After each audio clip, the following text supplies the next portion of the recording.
علی نے اپنی گاڑی سڑک کے کنارے کھڑی کی اور اتر کر ان بھائی صاحب جن کا نام عمر تھا ان کی گاڑی کو چیک کرنے لگا، مگر کافی دیر چیک کرنے کے بعد بھی جب فالٹ سمجھ نہ آیا اور گاڑی کی کنڈیشن ایسی تھی کہ سٹارٹ تک نہیں ہو سکتی تھی، اس پر فیصلہ یہ ہوا کہ گاڑی کو لاک کر کے وہیں چھوڑ دیا جائے اور عمر اور اس کی بیگم نبیلہ کو یہ لوگ اپنی گاڑی میں لفٹ دیں گے۔ رافعہ اگلی سیٹ سے اتر کر پچھلی سیٹ پر عائشہ کے پاس بیٹھ گئی اور نبیلہ بھی رافعہ کے پاس پچھلی سیٹ پر بیٹھ گئی، جبکہ عمر علی کے ساتھ اگلی سیٹ پر بیٹھ گیا۔ علی نے سفر کی دعا پڑھی اور گاڑی سٹارٹ کر کے چل پڑا۔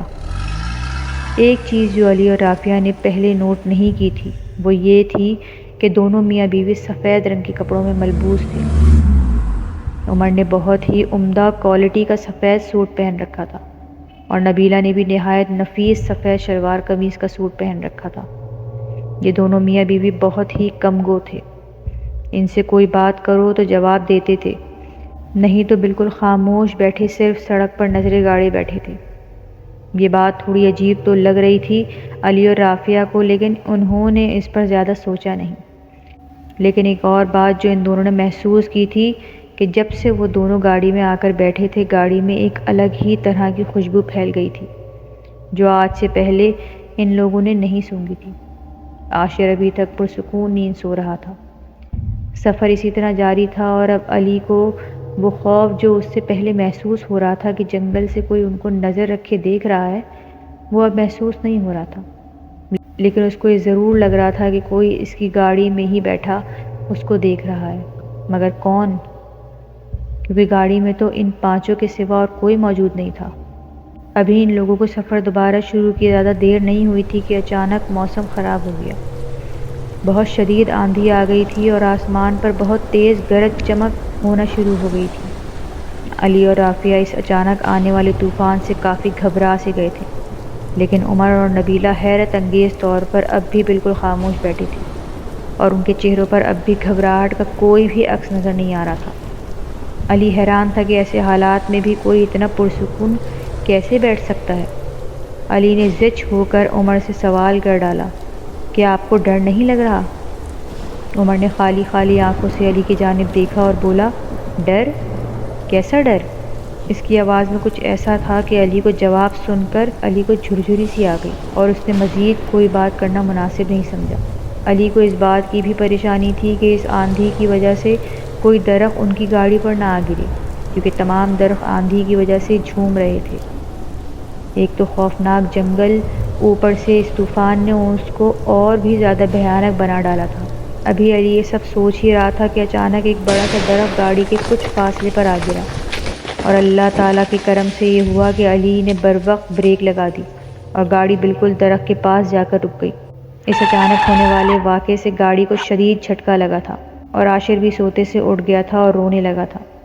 رافعہ کی بھی چیخیں نکل گئی تھیں، لیکن اس میں بھی حیرت انگیز بات یہ تھی کہ اب بھی عمر اور نبیلہ بالکل سپاٹ چہرہ بنائے بالکل خاموشی سے بیٹھے تھے۔ ان کو تو جیسے فرق ہی نہیں پڑ رہا تھا۔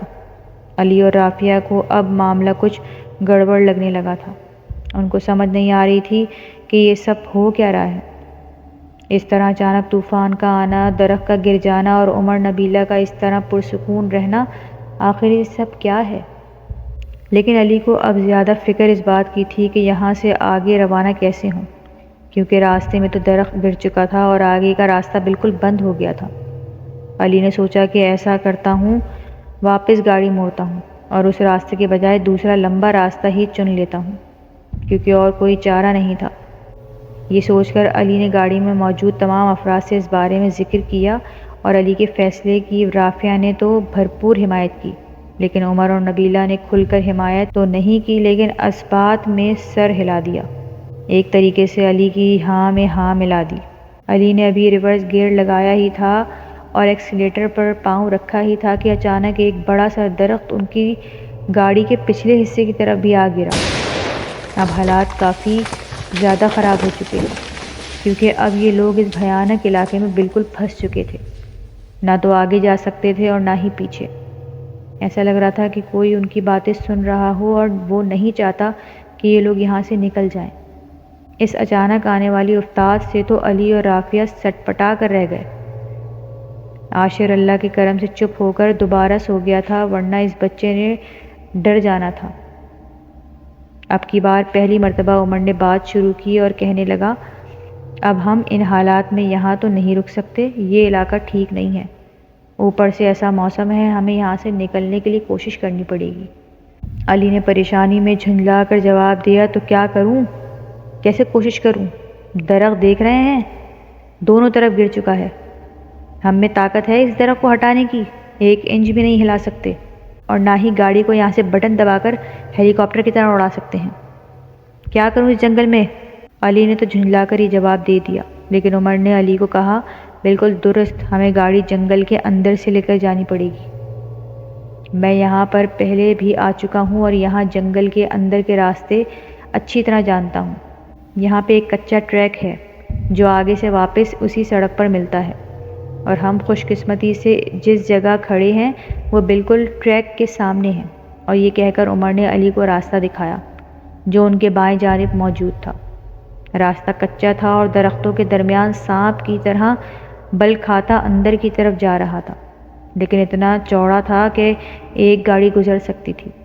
علی نے تھوڑا سوچا، پھر رافیہ کی طرف دیکھا تاکہ اس کے پاس کوئی تجویز ہو تو اس پر وہ غور کر سکے، لیکن رافیہ بہت ڈری ہوئی تھی اور نہیں چاہتی تھی کہ وہ لوگ اس جنگل کے اندر جائیں، لیکن ان لوگوں کے پاس اندر جانے کے سوا اور کوئی راستہ ہی نہیں تھا۔ علی نے ایک مرتبہ پھر عمر کو دیکھ کر اس بات کی تصدیق کرنا چاہی کہ اس کو یقین ہے اس بات کا، اور عمر نے علی کو دوبارہ یقین دہانی کروائی کہ ہمیں کوشش کرنی پڑے گی۔ اب نبیلہ بھی بولی کہ اگر ہم لوگ ہمت نہیں کریں گے تو کیا خبر یہاں کھڑے رہنے سے کیا ہو جائے، اس لیے ہمیں کوشش کرنی ہوگی۔ بالآخر علی نے سفر کی دعا پڑھی اور اللہ کا نام لے کر گاڑی کا رخ اس خوفناک جنگل کی طرف موڑ دیا۔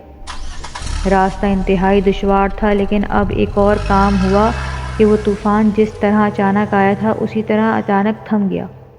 اب یہ دعاؤں کا اثر تھا یا کوئی اور چاہتا تھا کہ وہ لوگ اس جنگل کے اندر آئیں، اور وہ اپنے مقصد میں کامیاب ہو گیا تھا۔ اس طرح کے بہت سے سوالات تھے جن کا جواب صرف آنے والے وقت کے پاس ہی تھا۔ ابھی جنگل کے خوفناک علاقے میں گاڑی چلاتے ہوئے تھوڑی ہی دیر گزری تھی کہ ایسا لگا کہ کوئی کالے رنگ کا ہیولا تیزی سے ان کی گاڑی کے آگے سے گزر گیا ہو۔ علی نے جب یہ دیکھا تو فطری طور پر اس کے دل کی دھڑکن خوف کے مارے تیز ہو گئی، لیکن اس نے اپنا وہم سمجھ کر اس معاملے کو نظر انداز کر دیا۔ لیکن تھوڑی ہی دیر گزری تھی، اس کو حیرت کا شدید جھٹکا لگا، کیونکہ اس نے چند میٹر کے فاصلے پر سڑک کے عین وسط میں کوئی بیٹھا ہوا دیکھا۔ یہ جو کوئی بھی تھا، گاڑی کی لائٹس میں صرف اتنا ہی نظر آیا تھا کہ اس نے سیاہ رنگ کے کپڑے پہنے ہوئے تھے اور شاید سر جھکا کر بیٹھا تھا، جس وجہ سے اس کا چہرہ نظر نہیں آ رہا تھا۔ علی نے جب اچانک یہ منظر دیکھا تو گاڑی کی بریک لگا دی اور مارے خوف اور تجسس کے سڑک پر غور کرنے لگا۔ پھر اس نے سوالیہ نظروں سے رافیہ کی طرف دیکھا، لیکن وہ اور نبیلہ سو چکے تھے۔ پھر عمر کی جانب دیکھا تو اس کی بھی آنکھیں بند تھیں اور شاید وہ بھی سو چکا تھا۔ علی نے تھوڑی دیر کچھ سوچنے کے بعد فیصلہ کیا کہ وہ گاڑی سے اتر کر جاتا ہے اور دیکھتا ہے کہ یہ کیا معاملہ ہے، مگر ابھی گاڑی سے اتر کر 2 قدم بڑھا ہی تھا کہ اچانک علی کے کندھے پر کسی نے زور سے ہاتھ رکھا۔ علی کا تو سانس ہی جیسے رک گیا ہو۔ علی نے پیچھے مڑ کر دیکھا تو وہ عمر تھا اور علی کو گھور رہا تھا۔ علی نے عمر سے کہا، بھائی کیوں ڈراتے ہو؟ عمر نے جواب میں ایک سرد لہجے میں سوال کیا کہ کہاں جا رہے ہو؟ علی نے اشارہ کرتے ہوئے کہا کہ سامنے دیکھو، وہاں کوئی بیٹھا ہے۔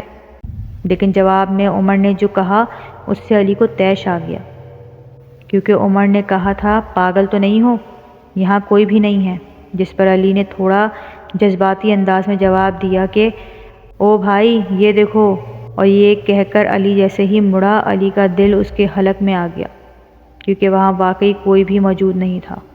لیکن ایسا کیسے ہو سکتا ہے؟ میں نے تو خود دیکھا تھا کہ ٹریک کے بالکل بیچوں بیچ کوئی کالے رنگ کے کپڑوں میں بیٹھا ہوا تھا، یہ آخر میرے ساتھ ہو کیا رہا ہے؟ علی کے ذہن میں 100 سوال چل رہے تھے۔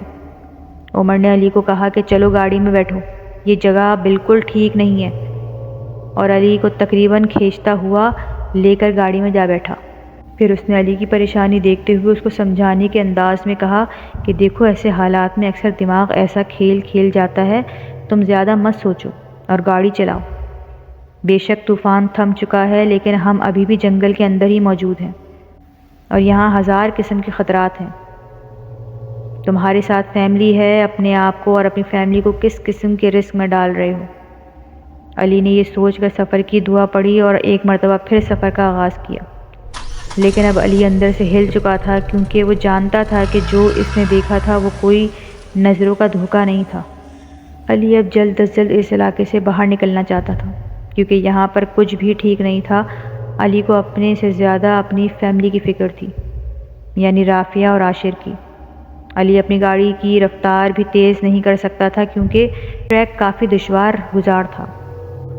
عمر اور نبیلہ بھی اب ٹریک کو کچھ زیادہ ہی غور سے دیکھ رہے تھے اور ایسا لگتا تھا کہ جیسے وہ ممکنہ خطرے کو بھانپ چکے ہوں اور کسی اندھی کی مخلوق کی تلاش میں ہوں۔ اچانک گاڑی کو جھٹکا لگا اور گاڑی کا انجن بند ہو گیا۔ علی نے گاڑی سٹارٹ کرنے کی بہت کوشش کی لیکن گاڑی سٹارٹ ہونے کا نام ہی نہیں لے رہی تھی۔ علی نے گاڑی سے اترنے کی کوشش کی تاکہ دیکھ سکے کہ کیا مسئلہ ہوا ہے، لیکن عمر نے اس کو سختی سے منع کیا کہ نیچے مت اترو۔ سارے راستے میں اب پہلی مرتبہ عمر اور نبیلہ دونوں کے چہرے پر پریشانی صاف نظر آ رہی تھی اور پہلی مرتبہ علی اور رافیہ بھی بہت زیادہ پریشانی کے آثار عمر اور نبیلہ کے چہرے پر دیکھ رہے تھے۔ عمر نے علی سے کہا بونٹ کھولو، میں دیکھتا ہوں کیا مسئلہ ہے، اور یہ کہہ کر نیچے اتر گیا۔ عمر بظاہر تو گاڑی دیکھنے اترا تھا لیکن دراصل اس کا زیادہ دھیان آس پاس تھا۔ ایسا لگ رہا تھا کہ وہ جانتا ہے کہ ان پر درختوں کے پیچھے سے کوئی نظر رکھے ہوئے ہے۔